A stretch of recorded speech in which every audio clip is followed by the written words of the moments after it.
Today we're still in Romans 10, from verse 14. And it says, "How then will they call on him in whom they have not believed? And how are they to believe in him they have never heard? And how are they to hear without somebody preaching? And how are they to preach unless they are sent?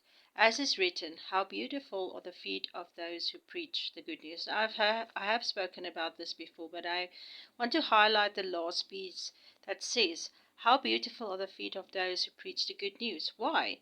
Because you know what? God could have used angels to spread the good news. He could have he could put a thought in your head in a millisecond. But no, what did he do? He had an arrangement with man to say, you know what? If you are willing to go, just like he asked Isaiah, are you willing to go? And he says, here I am, Lord, send me. So if you say, Lord, I am ready, I can do this, then you have agreement with God. And how beautiful are the feet you walk with when you go to somebody to tell them about Jesus Christ. How beautiful are your feet when you go to somebody and put your arms around them and say, you know what? I understand your pain. Can I please pray for you?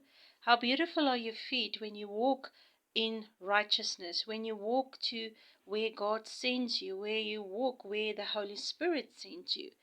And when you're obedient and when you listen, when you walked into a shop and see that this teller is not feeling very well today, but you go to her and you just speak to her or just give her a smile. I want to use a testimony. There's a lady, we like ice cream, so we buy ice cream.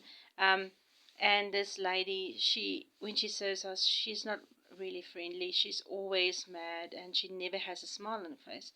And the scripture is so true when it says that you will have to overcome evil with good. And without saying words to her or even declaring the gospel to her, she now, when she sees me, has this big smile on her face because I'm always kind and I'm always friendly.